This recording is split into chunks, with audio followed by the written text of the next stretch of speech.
So a while back, I found myself watching this video. This person on YouTube named Blue Commander made the entirety, or most of it anyway, of Hypixel Skyblock using just commands and data packs, and I thought, wow, that is really, really cool.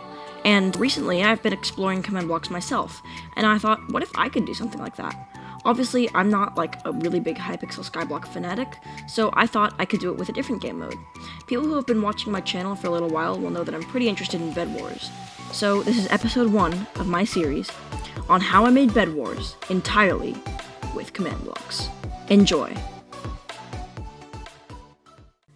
So, before we get started, I wanted to take note of a few things. Firstly, this entire project will be completed solely using command blocks. No data packs, plugins, mods, or any other external extensions will be permitted. Second, I'll be undertaking this task in Minecraft's latest version, 1.17.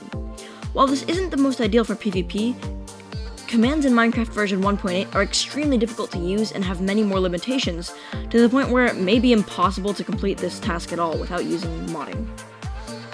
Finally, this is a massive undertaking that may take me a couple of weeks to complete. There will be a playlist linked in the description if you want to watch all the episodes in order, but as of recording this, obviously, I haven't even finished episode 1 yet. And, without further ado, let's get started. Alright, so I've just downloaded the map Hollow, which I think is the map that I'm going to be undertaking this project on, at least to start. Maybe we'll add some more later. But for now, this is what we're doing, and I'm already noticing that there's some sheep and things like that spawning around. So I'm just going to start off by turning off some game rules, like preventing wandering traders, mobs, stuff like that from spawning. So let me just do that really quick. So one thing I'm actually doing here is turning on the game rule do immediate respawn. And I'm pretty sure this is fairly new as of the latest version, but basically what this will do is it will make it so that as soon as I die, instead of taking me to the respawn screen, I'll be instantly respawned, which will then allow me to be teleported up and put into spectator mode and all that good stuff so that I can respawn later. That way we don't have to worry about teleporting the player when they take damage on half a heart or anything like that, and we can just worry about them dying and immediately respawning at the top. So at this point in time, there was so much to do that it was actually really difficult to figure out what to start on first. But I decided to start on the most basic thing and, the most important thing, which is the bed breaking mechanisms. So to start off, I'm just going to make a counter that tells us how many beds are left in the game and how many have been destroyed. So I'm going to go over to my command block platform and get started.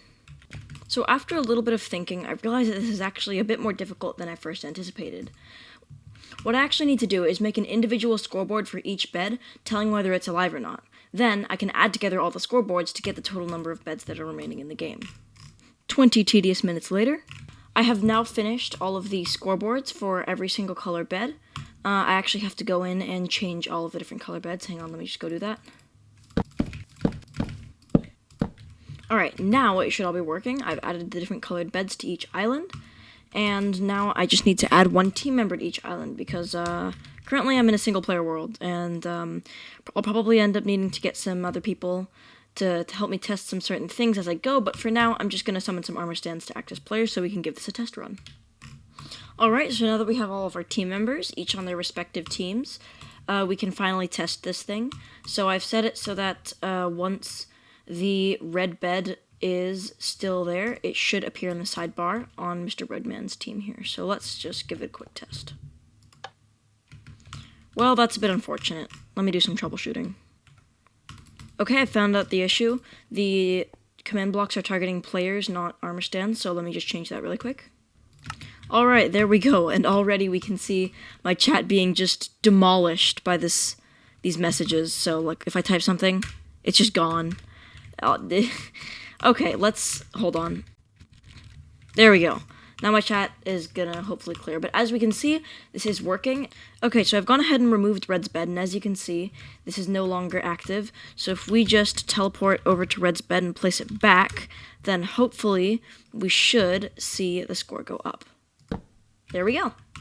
So now that the bed system is working, now we just need to have it so that we have a total count of the beds left. So I realized we actually don't need a total count of the beds, which is what I was originally going to do. So I'm just going to go ahead and remove that objective really quick. But the next thing that we can worry about is making the noise in the chat message appear whenever someone breaks a bed. So I'm going to figure all that out right now. One thing I realized that's actually probably going to hinder me is using the direct value of coordinates to store everything that happens at the bed break. So later I'm probably just going to put an armor stand on top of the bed that's invisible and has a tag saying what bed it is. So for example, this armor stand would have a tag saying Aqua Bed. That way, whenever I want to, say, launch a firework at the bed whenever it gets destroyed, or detect when it gets destroyed easily, I can just, do it at the coordinates of the armor stand rather than at the coordinates of the bed.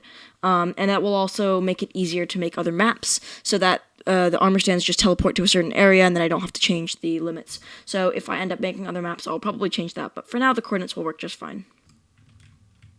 Alright, so the easiest way that I could think of to do this is whenever a bed gets destroyed, we set a redstone block here, and then that redstone block will power a line of command blocks which will run the effects of the bed being destroyed, such as the chat message, the sound being played, and the bed break effects, such as like a squid jumping up from the bed or something like that.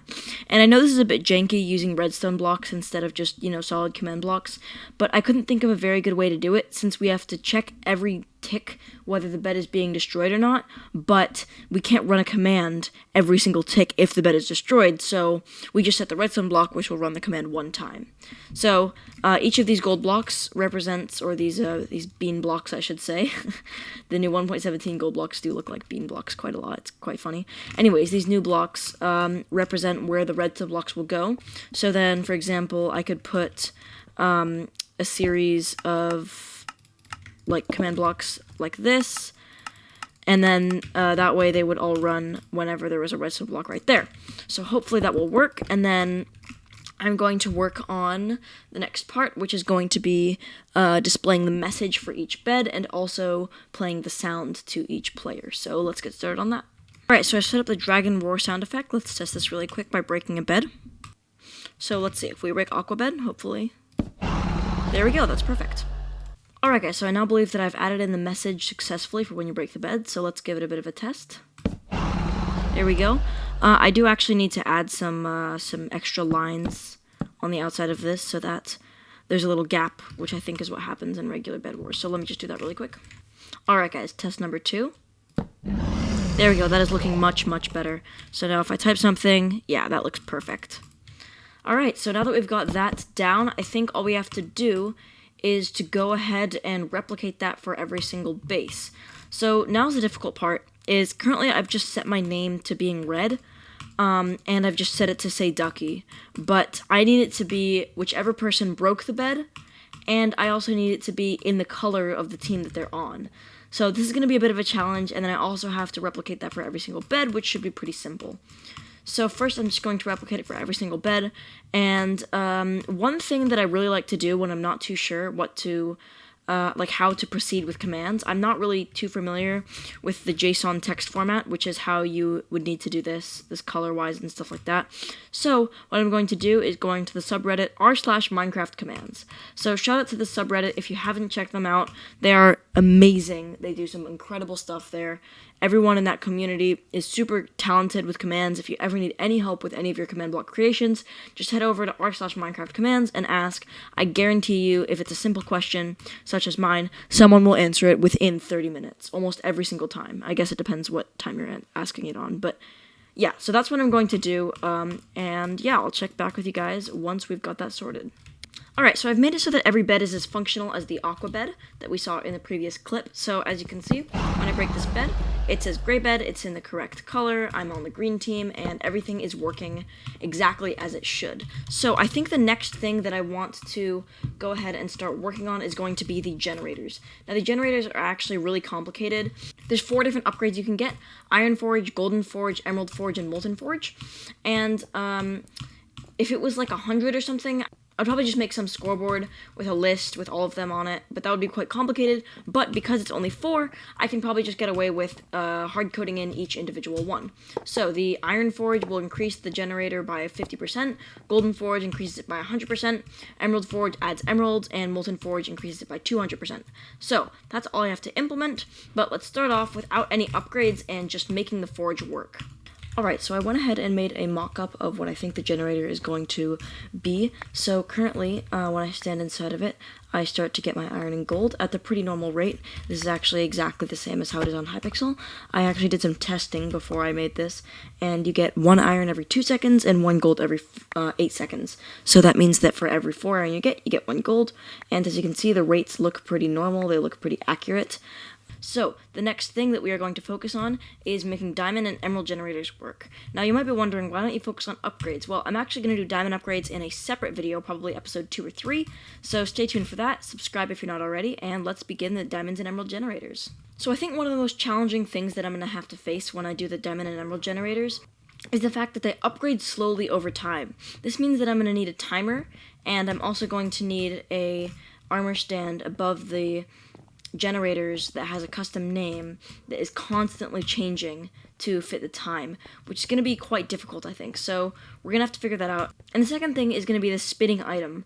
It's going to be a diamond or an emerald, and it spins on top of the generator and just makes it look really, really cool. So this is one of the things that I think is just going to take way too long and not really going to add that much into the experience. So I think this is one of the things that I am just going to end up not doing as well as I probably should, and I'm probably just going to make a spinning item. I'm not going to make it do that fancy thing where it turns around and goes faster and stuff like that.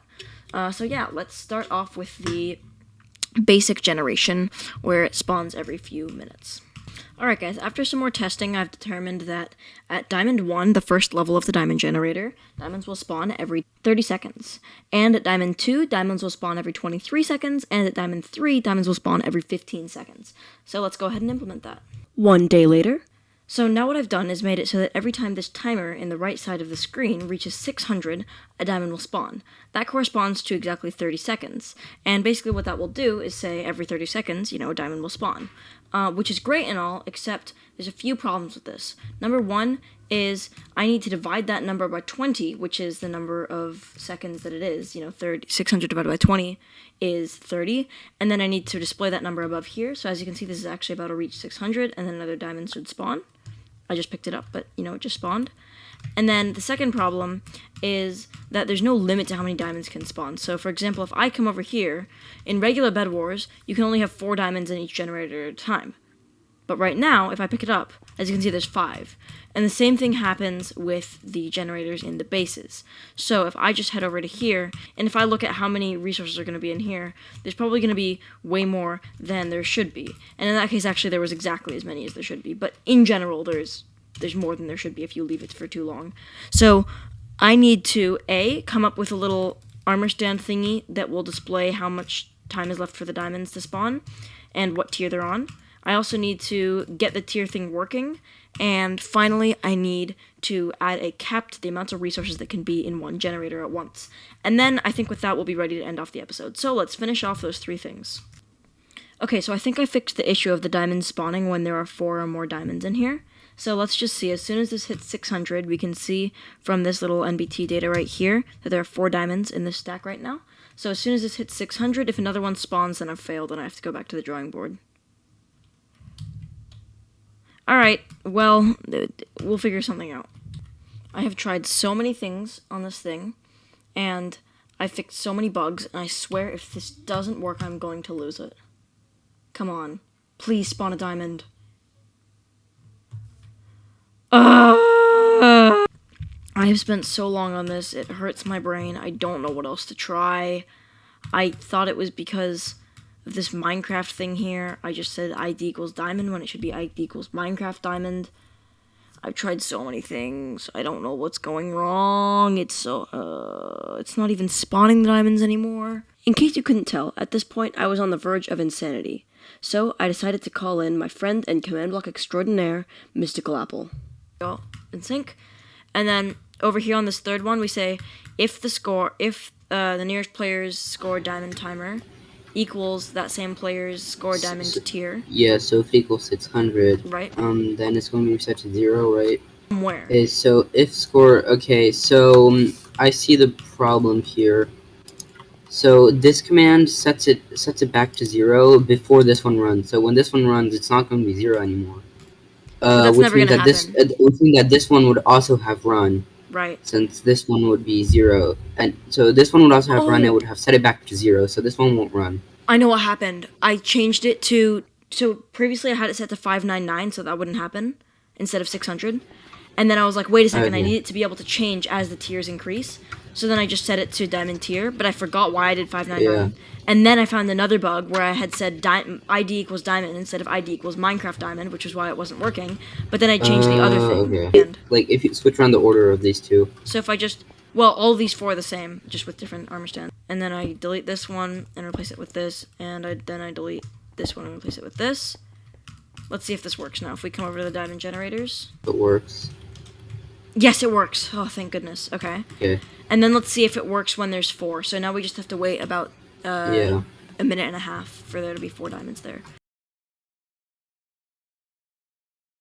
Using the same method after this. Here we go, moment of truth.